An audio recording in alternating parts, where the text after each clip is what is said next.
की आवाज आई और मैं बिन बुलाए मेहमान उसके अंदर घुस गया। कोई और किसी और को प्लान दे रहा, प्लान खत्म हो चुका। प्लान खत्म होने के बाद वो लास्ट में जैसे आप लोग कन्वेंस करते हो, किसी को फॉलो करते हो, अंतिम पड़ा हुआ है, वैसे फॉलो कर रहा। मेरे यूनिट का जो बंदा था वो मना कर रहा और जो बाहर का आदमी था वो उसका फॉलो कर रहा। फॉलो करते करते मेरे यूनिट वाले ने बिल्कुल मना कर दिया कि मुझे ज्वाइन नहीं होना, लेकिन सामने वाले ने कोई ऐसी बात बताई कि इस काम को करके कुछ लोगों की जिंदगी बदल गई। कुछ लोगों के फोटो दिखाए, उन्होंने बोला सच में ऐसा है? हाँ सर सच में ऐसा है। मैंने कहा अगर ऐसा है तो सबसे पहले मेरी ज्वाइनिंग लगाओ। तो जैसे पूरी बात सुनो, बात बता। तो जैसे ही मैंने मेरी ज्वाइनिंग लगाई, फॉर्म भरने के लिए बात की, तो मेरी यूनिट का जो बंदा था उसको उसने बोला कि देख दो चाहिए, एक तो बिन बुलाया आ गया तो दूसरा भी आ जाएगा। उसका विश्वास बढ़ा, कॉन्फिडेंस बढ़ा कि जब एक इतना आसानी से आ सकता है तो दूसरा भी आ सकता है। उसने भी फॉर्म भरा, वो उसकी आईडी मेरे ऊपर लगी, यानी मेरे अपलाइन ने मेरी वजह से ज्वाइन किया। ऐसे समझो आप, कुछ समय तक मेरी बटालियन में तकरीबन 900 लोग हुआ करते। हकीकत बता दूं, आप 900 लोग एक बटालियन के अंदर हुआ करते। अगर आप आपके परिवार से कोई आर्मी से है तो बता करता। और मुझे ऐसा लगा कि मेरी बटालियन का मैं पहला आदमी हूं और पूरी बटालियन को फटाफट ज्वाइन करा दिया। जब ताली मत बजाओ, सुनो, जब मैं प्लान देने गया तो पता चला मेरे से पहले वहां बहुत सारे लोग ज्वाइन, और कहीं ना कहीं ऐसा पता चला कि उस बटालियन का मैं सबसे लास्ट में ज्वाइन होने वाला आदमी हूं। ये वास्तविकता है। कोई पुराने टाइम में मेरे जानने वाले हैं ना, उनसे कभी आपको मौका मिले तो आप पूछ लेना, हाँ कपिल जी वहां पे बैठे हैं, आप इनसे पूछ लेना। कई और भी लोग हैं जिनसे आप पूछ लेना, रियल है। मैं सबसे लास्ट। और मैं आपको बताऊं कि पुराने टाइम में एसओ एसजीओ नहीं हुआ करता था, उस टाइम लेफ्ट राइट हुआ करता था। आप में से कई लोगों ने सुना होगा। तो मेरा लेफ्ट पहला और राइट पहला, अननोन इन्विटेशन 3 फीट के दायरे के अंदर घूमते घूमते दूसरी बटालियन वाले लोगों को मैंने ज्वाइन कराया। ज्वाइन करा के ये सिलसिला शुरू हुआ। लेकिन ये बात मैं आपको क्यों बताना चाहता हूँ, ये बात मैंने जब इस इंडस्ट्री में आने के लिए फॉर्म भरा था, उस टाइम में जब फॉर्म भर रहा था तब मेरे दिमाग में एक विचार चल रहा था कि अब के बाद मुझे नौकरी नहीं करनी, मुझे नौकरी की जिंदगी नहीं जीनी, मुझे मालिक की जिंदगी जीनी है। इस सोच के साथ मैंने फॉर्म भरा था, फॉर्म पे साइन किए थे। मुझे नहीं मालूम कि आप लोगों ने किस सोच के साथ फॉर्म भरा है। मेरे दोस्त काम करना शुरू किया, तकरीबन 1.5 साल मैंने पार्ट टाइम किया। ऐसा बोला जाता है कि हर नौकरी में, और बोला नहीं जाता, आप जानते हैं, दुनिया की हर नौकरी 8 घंटे 10 घंटे की होती है। सेना की जो नौकरी होती है 24x7 24 घंटे की नौकरी होती है। ये चलो, अगर आपको बाहर निकलना है तो परमिशन लेनी पड़ेगी, अंदर आना है तो परमिशन लेनी पड़ेगी। एक साइकिल खरीदी आने जाने के लिए, लोगों से मिलने के लिए। इतने पैसे नहीं हुआ करते थे कि नई साइकिल लेके आऊं। एक सेकेंड हैंड साइकिल खरीदी 400 रुपये में। अगर आज मैं बात यहाँ खड़ा होकर बोलूं तो शायद लोगों को लगा है कि कथा सुना रहा है, कहानी सुना रहा है, लेकिन वास्तविकता है इसमें सब्जी में नमक मिलाने जितनी भी मिलावट नहीं है। क्योंकि मैं आपको मोटिवेट नहीं करना चाहता, कुछ चीजें बताना चाहता हूँ धीरे धीरे। साइकिल खरीदी 400 रुपए की, करता, इनवाइट करने के बाद जहां सेमिनार होता था लोगों को उठा उठा के लेके जाता। कैसे जैसे करते रहे। लोग ये बोला करते हैं कि हमारे पास टाइम नहीं है। दोस्त, मेरे पास टाइम नहीं था, लेकिन मैं टाइम पाना चाहता था। लोग ये बोलते हैं कि मेरे पास पैसा नहीं है, मेरे पास पैसा था। लोग ये बोलते हैं कि मेरे पास मर्जी की जिंदगी नहीं है, मेरे पास भी नहीं थी। मैं मर्जी की जिंदगी जीना चाहता था, इसलिए जो था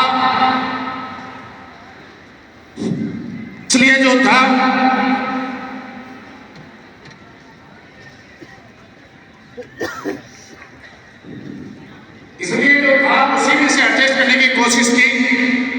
और मैंने टाइम कैसे निकाला मैं आपको बताऊं, लंबा नहीं जाऊंगा, शॉर्ट में जाऊंगा। आर्मी में रात को 3 शिफ्टों में ड्यूटी लगती है। एक ड्यूटी होती है 7 से 11, किसी को मालूम हो तो योगेश्वर को मालूम। दूसरी होती है 11 से 2, और तीसरी होती है 3 से 5। पहली ड्यूटी का फायदा ये है 7 से 11 का कि आप बाकी लोग जब तक सोते हैं तब तक आपकी ड्यूटी पूरी हो जाती है। तीसरी ड्यूटी जो 2 से 5 तक है उसका फायदा ये है कि उसकी पीटी माफ हो जाती है। सुबह जो दौड़ने जाते हैं उसको पीटी बोलते हैं 2 से 5 वाले की। और 11 से 2 की प्रॉब्लम ये है कि जैसे ही नींद आती है कोई जगा देता है और जैसे ही सोता है इतने में पीटी का टाइम हो जाता है। तो मेरी जब पहली ड्यूटी आती है मैं किसी से रिक्वेस्ट करता कि एक काम कर, सेकंड वाले को तू पहली ड्यूटी दे दे, मैं दूसरी दूंगा। और वो भी सोचता है कैसा पागल है, हर आदमी सिफारिश लगाता है पहली ड्यूटी के लिए और ये पहली ड्यूटी किसी को दे रहा है।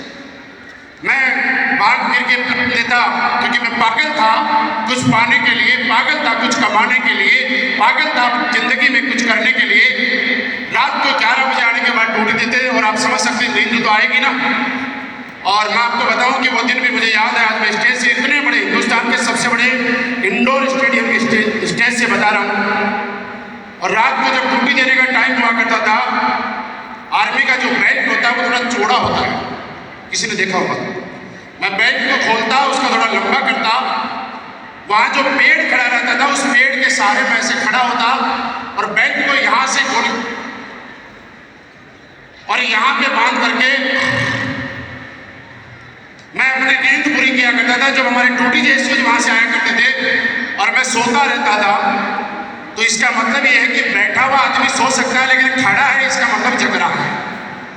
ऐसे ऐसे करके हम लोगों ने नींद पूरी की, कोशिश की, सारी चीजें हुई। करते करते मैंने 1.5 साल के बाद नौकरी छोड़ी, फुल टाइम करने का डिसीजन लिया। मेरठ के अंदर मैं रहने लगा। मेरठ में रहने के लिए फिर काम करते रहे। लेकिन एक चीज होती है, एक तड़प, एक चाहत, एक ख्वाहिश। जो आदमी जो मेहनत करता है उसके बगैर वो रह नहीं सकता। उसको दिन रात सुबह से शाम तक मेहनत करता है, लेकिन वो चाहता है कि जो मेहनत करे उसका रिवार्ड उसे मिले। यहाँ पे बैठा हुआ हर इंसान ये चाहता है कि जितना करे उतना उसको मिलना चाहिए। और करते विदेश यात्राएं भी थी, गाड़ी भी थी, आईफोन भी थी, बहुत बड़ी बात थी उस टाइम, सब था। लेकिन जो चाहिए था, जो सक्सेस चाहिए थी वो नहीं थी, क्योंकि कहीं न कहीं लगा कि शायद कुछ प्लेटफॉर्म में कमी हो गई। और मैंने फिर बोलता हूँ कि जो भी कुछ होता है भगवान की मर्जी से होता है, उसके बगैर पत्ता नहीं हिलता। मैं फिर एक दिन गाड़ी लेके, ये बात मैंने पिछली बार एनिवर्सरी में बताई थी, आज आपको बताता हूँ दोबारा। मैं गाड़ी लेके जयपुर गया और उस टाइम जिस कंपनी में मैं काम किया करता था, उस टाइम कंपनी में 2 ही लोगों के पास शेवरलेट की क्रूज कार हुआ करती थी। अब क्यों हुआ करती थी ये मुझे नहीं मालूम, और 2 के पास ही हुआ करती थी। एक मैं था, दूसरा कौन था होता। जयपुर में गया, मैं प्लान दिखा के, वो 2 दिन रहने के बाद जब मैं वापस आ रहा था, एक डिवाइडर रोड ऐसा, एक साइड में व्हाइट कलर की क्रूज, उसके ऊपर आर्मी लिखा हुआ, PB 35 नंबर। मैं और आज उनके नाम का उद्घोष करते हुए, उनका नाम लेते हुए प्राउड फील होता है, गर्व की अनुभूति होती है कि हमारे MD एंड CEO जिन्होंने हमारे सबकी जिंदगी बना दी। अचानक से मैं इधर से जाता हूँ, उनकी गाड़ी मुझे सामने दिखाई देती है, क्योंकि उससे पहले हम लोगों की मुलाकात सिर्फ ना कभी फोन पे बात हुई, ध्यान से सुनना, ना कभी फोन पे बात हुई, ना कभी फेस टू फेस मुलाकात हुई। मैं 200 मीटर आगे चला गया, पता नहीं दिमाग में क्या विचार आया कि चल यार गाड़ी मेरे फेसबुक फ्रेंड की लग रही है, घुमा ली जाए। मैंने गाड़ी का यूटर्न लिया, जहाँ पे व्हाइट कलर की क्रूज खड़ी थी, मैंने उस गाड़ी के आगे गाड़ी खड़ी की मेरी। मैं ड्राइविंग साइड से निकल के आया। जैसे ही मैं निकल के आया, सामने वाला इंसान साइड वाली खिड़की से निकल के आया, मेरी तरफ हाथ बढ़ाते हुए वो बोलते महिपाल, यस। वो हाथ पहली बार बढ़ा था और वो हाथ आज 5.5 करोड़ के लिए भी बढ़ रहा है। आप समझ सकते हैं मैं किसकी बात कर रहा हूं। मैंने क्या बोला, जो होता है वो ऊपर वाले की मर्जी से होता है, हमारी मर्जी से नहीं होता है। फिर उस टाइम ना स्लीपेस, ना संजीव सर फास्ट कंपनी में, ना ना कोई कंपनी, ना कुछ हो। एक मुलाकात हुई, मात्र एक चाय हुई, चाय पे थोड़ी सी चर्चा हुई। उस चाय की चर्चा ने कैसे कैसे यहाँ पहुंचाया वो बाद में बताऊंगा, लेकिन मैं फिर मेरे काम में लग गया। उसके कुछ महीनों बाद फिर संयोग बना कि मैं मेरे क्रूज लेके फिर जयपुर जा रहा हूं। और आप देखिए सुबह के टाइम पे सारे लोग गाड़ी साफ करवाते हैं, सारे धोते हैं। शाम को 6-7 बजे कौन गाड़ी धुलाता है यार। मोदी नगर में जब मेरठ की तरफ से आते हैं तो एक सर्विस सेंटर था, गाड़ी बहुत गंदी हो रही थी। मैंने सोचा गाड़ी धुलवा लेता हूँ, प्रेशर भरवा लेता हूँ। जैसे ही गाड़ी धुलवाई, प्रेशर भरवाया, मैं फेसबुक चलाने लग गया। तो फेसबुक चलाने लगा तो मैंने देखा सर ने कुछ प्रोडक्ट के फोटो डाले हुए थे। मैंने जब प्रोडक्ट के फोटो डाले हुए थे, मैंने फोन लगाया, मैंने कहा सर कंपनी वंपनी शुरू कर दी क्या? हाँ, अब कहाँ जा रहे हो? मैंने कहा भाई जयपुर जा रहा हूँ। तो बोला जयपुर जा रहा हो, दिल्ली होते हुए जाओगे? मैंने कहा यस सर। तो आते हुए एक काम करना, डिनर यहीं करके चले जाना। मैंने कहा आता हूँ। शाम को मैं आया, आप द्वारका में जाके देखना, एक छोटी सी दुकान है, अपनी रसोई करके, द्वारका संक्रांति 10 के आसपास। वहाँ पे हम लोगों ने डिनर किया, कुछ प्रोडक्ट मुझे लिए। सर ने बोला मैं आपकी आईडी लगा रहा हूँ, अगर कभी मन करे तो आ जाओ। फिर 8-9 महीने फिर निकले। 8-9 महीने के बाद फिर मैंने सर को फोन किया। हम लोग मेरठ में एक जगह मिले, मेरठ में बाईपास में कोई एक जगह है, अभी मुझे याद नहीं आ रहा उस रेस्टोरेंट का, वहाँ पे हम मिले। उसके कुछ दिनों बाद में नवरात्रे आ रहे थे, तो हमारी दोबारा डिस्कशन हुई कि मैंने कहा सर एक काम करते हैं, नवरात्रे।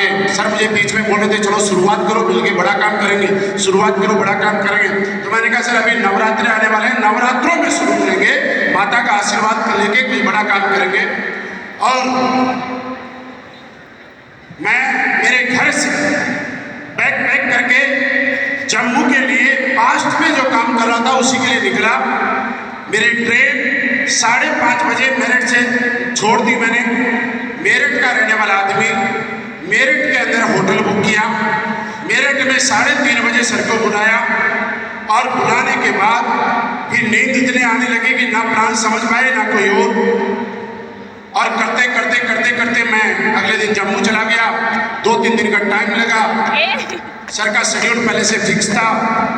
मैंने बोला सर ज़्यादा टाइम नहीं चाहिए आपको, आशीर्वाद के रूप में मुझे प्लान देना नहीं आता, प्लान सिखाओ। सर ने बोला मैं ज़्यादा टाइम नहीं दे सकता, 3-4 घंटे दे सकता हूँ। तो सुबह सुबह जम्मू आए सर। मुझे भी सच बताऊँ प्लान नहीं आता था, मुझे सिर्फ लेवल पे कितना पैसा आता है इतना पता था, इसके अलावा प्लान नहीं आता था। लेवल के जो मोटे मोटे चेक है ना आप देख रहे हो, यही समझ में आया था और कुछ नहीं आया। तो जब समझ में आया, सर ने 3-4 घंटे का प्लान दिया। 3-4 घंटे के बाद 20 लोग बैठे हुए थे। मैंने कहा सर आप अभी रूम में बैठो, किसी का कोई सवाल है तो करो। हमने शुरुआत की। सर वहाँ से शायद कलकत्ता चले गए। मैंने प्लान देने के लिए मेरे अपलाइन का इतना ही टाइम लिया है। ये बात मैं आपको क्यों बता रहा हूँ, मैं समझा रहा हूँ। मैं इसलिए बताना चाह रहा हूँ कि अपलाइन का काम होता है एक रास्ता दिखाना, अपलाइन का काम होता है एक मार्गदर्शन करना, अपलाइन का काम होता है जब आपको कोई चीज़ समझ में ना आए और आप कहीं फंस जाओ तो आपको मुश्किल से निकालने का अपलाइन का काम ये नहीं होता है कि अपलाइन के कंधे पे हम लोग बोझ बन के बैठ जाएं। ये मैंने नहीं होने दिया।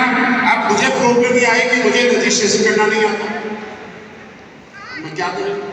तो मैंने रजिस्ट्रेशन के ऊपर गोले बना के पेपर पे, आज मेरी जिंदगी में जब भी मैं यहाँ पे हूँ और जितना भी बड़ा बना हूँ, बहुत बड़ा योगदान है हमारे डायरेक्टर साहब। मैं चाहूँगा उनका नाम जैसे मैं लूँ तो आपकी तालियां जरूर गड़गड़ाहट होनी चाहिए, क्योंकि वो एक मैसेज पे क्लिक करते हैं तो हम सबके घर में पैसा आता है। मानचंद सर का बहुत बड़ा योगदान है, उनके लिए भी बहुत जोरदार ताली।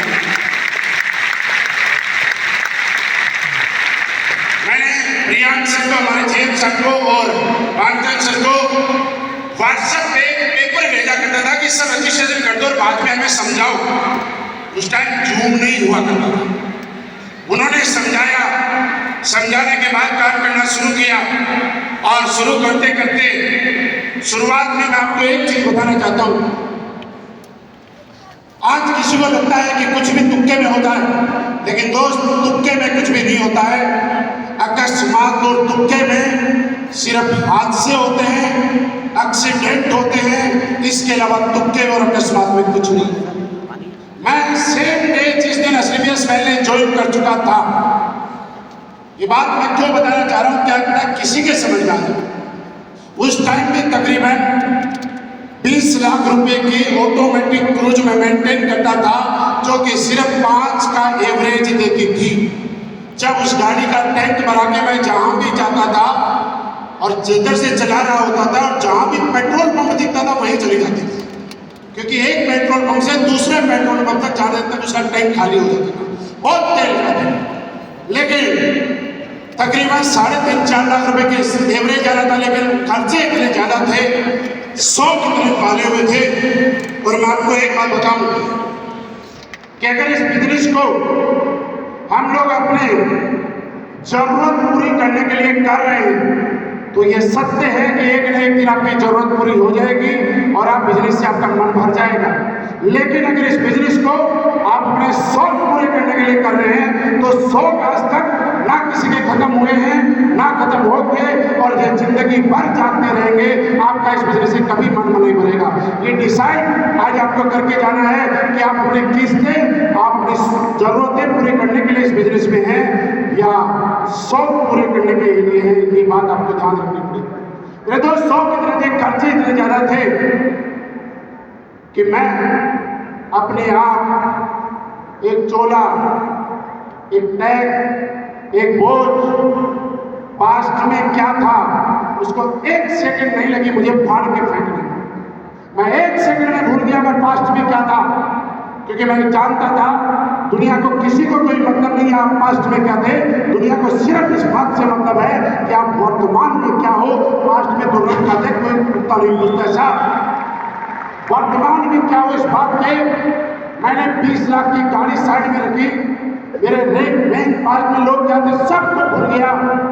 कोई आएगा तो ठीक, नहीं आएगा तो ठीक, दोबारा प्लान देंगे, ग्राउंड पे उतरेंगे, मेहनत करेंगे, पहले दिन की तरह दोबारा जाएंगे। और आपको याद बताऊं कि दोस्त 20 लाख रुपए की कार चलाने वाला आदमी है, जब इस एसलीपीएस में आया, मैंने सरकारी बसों में जा जाके प्लान दी। ट्रेन में जब इस इंडस्ट्री में जब आया था, तब की बात है कि मैंने जनरल बोगियों में सफर किया था। और जब मैं एसलीपीएस वेलनेस में आया, तब की भी ये बात है कि मैंने दोबारा से एसी बोगी छोड़ के जनरल बोगियों में सफर किया है। ये तब की बात है जब मैं इंडस्ट्री में आया था, तब मैंने रिक्शे और ये जो टेम्पो चलते हैं इनमें सफर किया। लेकिन जब एसलीपीएस वेलनेस में शुरुआत की, तब भी मैंने रिक्शे और तब भी मैंने टेम्पो में सफर किया, क्योंकि मैं जानता था कि आज आपने जब शुरुआत की है तो आप जीरो हो, और जब तक आप जीरो समझते रहोगे अपने जीवन में हीरो बनते रहोगे। और जिस दिन अपने आप को हीरो समझ लिया, उसी दिन से आपके जीरो बनने की शुरुआत हो जाएगी। और मैं अपने आप को हीरो ना पहले मानता था, ना आज मानता हूँ, ना आज के बाद कभी आपको मानता दिखाऊंगा, एक गारंटी दे रहा हूँ। रात को 3 बजे 4 बजे तक जब हम लोग प्लान दिया करते थे, हमारे अम्बेडकर लेखक दिलीप सिंह राठौड़ जी यहाँ नहीं, आपको अगर पीछे जाए पूछना हो ना तो पूछ लेना। जयपुर में प्लान देने जाया करता था और दोबारा से अपनी शुरुआत कर रहा था। जयपुर में दिलीप सिंह राठौड़ जी का सेल पॉइंट हुआ करता था, और मैं वो इंसान हूँ जिसने उस सेल पॉइंट पे रात को चद्दर बिछा के दोबारा से रात गुजारी है। ये मेरी अनुपस्थिति में पूछ लेना दिलीप सर जी की क्या सर मैं झूठ बोल रहा हूँ या सही बोल रहा हूँ। दोबारा से रोडवेज में धक्के खाए हैं, क्योंकि मैं जान चुका था बेटा पास्ट में टैग उतारो, जीरो बनो, जीरो बनो, ये जनता तुम्हें हीरो बना देगी। जीरो बन के काम करना पड़ेगा। और उस दिन से मैंने काम करते करते करते करते और आज आपको मैंने बोला ना, मैंने सोचा नहीं था एसलीपीएस वेलनेस में आके, कोई मुझे नहीं लगता कि दुनिया का कोई शौक ऐसा होगा जो शायद हमने पूरा नहीं किया। कोई ऐसी इच्छा, जब 1.5 साल हुई 2017 के अंदर जैगवार कार मैंने ली, और जैगवार लेने के बाद मुझे बड़ी खुशी थी कि एक साइकिल चलाने वाला आदमी एक जैगवार तक आ गया। लेकिन मैं आपको बताऊं कि जब मैं साइकिल पे था तो मैं साइकिल की स्पीड से काम करता था, जब मैं क्रूज में था तो क्रूज की स्पीड से काम करता था, और मैं जैगवार में आया उस दिन के बाद मैंने जैगवार की स्पीड से काम करना शुरू किया। और उसके बाद मेहनत करके 2 सीट वाली साइकिल से शुरुआत करके 2 सीटर कार लेने का रिकॉर्ड भी बनाने का सौभाग्य असली में वेलनेस ने दिया। और जब मुझे मालूम है, जब मैं एक्सप्रेस वे में जाता हूँ कभी कभी, वैसे ज़्यादा तेज गाड़ी में नहीं चलाती हूँ, लेकिन कभी कभी पता नहीं मेरा मन करता है, तो मैंने मेरी पोर्चे को 280 की स्पीड तक भी चलाया, लेकिन वो इसलिए चलाया है कि दबा एक्सीलेटर और इस गाड़ी से ये सीख कि तेरे पास जो गाड़ी 280 की स्पीड में दौड़ सकती है, तो ये स्पीड ये एहसास कराती है कि तुझे भी 280 की स्पीड से नीचे काम नहीं करना, आज उसी स्पीड से करना। और ये रिकॉर्ड करते करते करते करते आज तकरीबन टीम में मैं डायमंड बनने आया था, लाखों रुपए महीना कमाने आया था।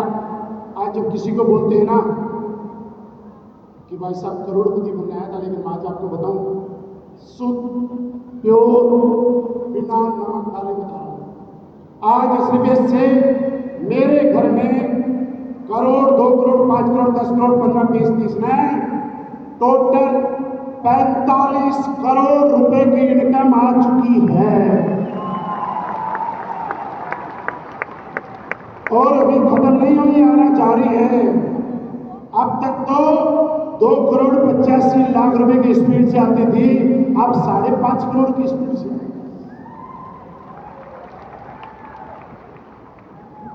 पैसे कहाँ हैं, क्या नहीं करना, मुझे कुछ नहीं मालूम, लेकिन मैंने एक गलती नहीं की। मैं इस बिजनेस में आने के बाद मेरे बहुत सारे पैसे, आज मैं वो बताऊं तो करोड़ों रुपए फ्लाइट्स और होटल का मिला, लाखों नहीं करोड़ों। लेकिन मेरे को जब मैं मेरिट में रहता था और मुझे एक चीज समझ में आई कि बेटा अगर भागना है, काम करना है, तो तुझे मेरिट से कवर नहीं कर पाएगा, तुझे इतिहास बनाना है तो दिल्ली में रहना पड़ेगा। और मैंने उससे पहले कभी दिल्ली में बिजनेस नहीं किया। सिर्फ दिल्ली में इसलिए रहना पड़ेगा कि दिल्ली में कंपनी है, किसी को भी आप बुलाते हो तो दिल्ली में बुला सकते हो, किसी से आप मिल सकते हो, दिल्ली में मिल सकते हो। कोई भी आने वाला मेरठ के नाम से आएगा ना आए, लेकिन दिल्ली के नाम से आ सकता है। कहीं भी जाना हो, दिल्ली से 24 घंटे एयरपोर्ट से किसी भी टाइम की फ्लाइट मिलती है। उस टाइम दिल्ली एयरपोर्ट से मेरठ जाने के 5-6 घंटे लगा करते थे, और मैंने मेरे टाइम को बचाने की कोशिश की। मेरा अपना खुद का घर जिसकी रजिस्ट्री मेरे नाम पे थी, उस घर को मात्र असली में ज्वाइन करने के 1 महीने के अंदर अंदर खाली छोड़ के और किराए के घर के अंदर दिल्ली में आके शिफ्ट हुआ था। और मैं आपको बताऊं मजाक के बाद, मुझे नहीं पता था दिल्ली में किराए के मकान कैसे मिलते हैं। मैं तो मेरिट वाले हिसाब से था। मैं एक दिन आया गाड़ी लेके और सारी कॉलोनी में गार्ड के पास जा रहा हूँ और गार्ड से पूछ रहा हूँ इस कॉलोनी में कोई खाली मकान मिलेगा किराए के लिए? गार्ड बोला नहीं। फिर दूसरी सोसाइटी में गया, गार्ड से पूछा खाली मकान मिलेगा? नहीं। मैं एक दिन पूरा घूमता रहा, लास्ट में एक गार्ड ने बोला भाई साहब यहाँ गार्ड को पूछने से रूम नहीं मिल रहा, यहाँ डीलर को पूछने से रूम मिलता है। उस दिन मुझे समझ में आया कि मेरिट अपनी जगह था, यहाँ डीलर के पास जाना पड़ेगा, 1 महीने का कमीशन देना पड़ेगा, तब जाके आपको कमरा मिलेगा। और मैंने 2 BHK यहाँ लेके रहना शुरू किया। मेरिट का मेरा मकान जिस टाइम, आज की बात देखोगे तो बात अलग है, उस टाइम एक साइड उसकी किस्त जा रही है, दूसरी साइड मेरे मकान का यहाँ पे किराया जा रहा है।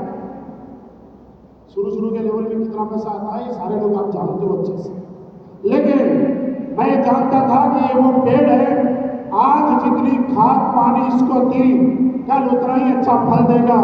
अगर आज इसको खाद और पानी देने में कमी करी तो कल ये पेड़ कुपोषण का शिकार हो जाएगा। जैसे कि किसी बच्चे को शुरुआत में खुराक अच्छी मिलती है तो वो 80 साल तक के लिए हष्ट पुष्ट रहता है, लेकिन बचपन में अगर किसी बच्चे को खुराक अगर कमजोर मिलती है तो वो 30-40 साल के बाद में उस कुपोषण की वजह से सारे लोग से कमजोर हो और मैं मेरे बिजनेस को कमजोर नहीं करना चाहता था, इसलिए मैंने पूरी ताकत झोंक के ब्लू डायमंड बना, ब्लैक डायमंड बना। मैं जब ब्लू डायमंड था किराए के मकान में था, जब मैं ब्लू डायमंड था किराए के मकान में था, जब मैं ब्लैक डायमंड था किराए के मकान में था, जब मैं रोयल डायमंड था मैं किराए के मकान में था। मैं मार्च 2020 कोविड लगने से 7 दिन पहले अपने घर में मैंने शिफ्ट किया। उस टाइम में तकरीबन अम्बेसडर रैंक पे था। आज मैं देखता हूं मेरे कई लीडर्स को रूबी स्टार हुआ नहीं, उससे पहले बंगला बनाने के ख्वाब देखते हैं। मेरे दोस्त, ये बिजनेस में सत्य है कि आपका घर बनेगा, आपकी गाड़ी आएगी, लेकिन हर चीज का एक फिक्स है, हर चीज का एक टाइम है। आप अगर गलत टाइम पे गलत चीज, तो किसी न किसी वजह से उस चीज का सीक्वेंस टूटेगा और वो सीक्वेंस आपके बिजनेस की स्पीड तोड़ेगा, आपकी टीम में गलत मैसेज देगा। और मैं इतना समझ चुका था कि इस बिजनेस में गलत मैसेज मेरी तरफ से किसी को नहीं जाना चाहिए। और मैं किराए के मकान में रहा, काम करते करते करते करते करते करते आज भी आप देखते हैं कि मेरे टीम में कोई कितने दिन काम करता है, कोई कितने दिन काम करता है, मुझे इससे कोई फर्क नहीं पड़ता।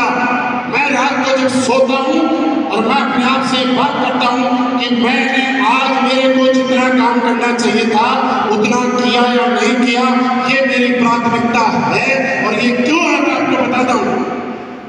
आप मेरे साथ सारे फेसबुक वगैरह कहीं न कहीं जुड़े हुए होंगे, आप भी देखते होंगे कि मैंने बोला था कि 280 की स्पीड, और मैंने 280 की स्पीड से भी काम किया है।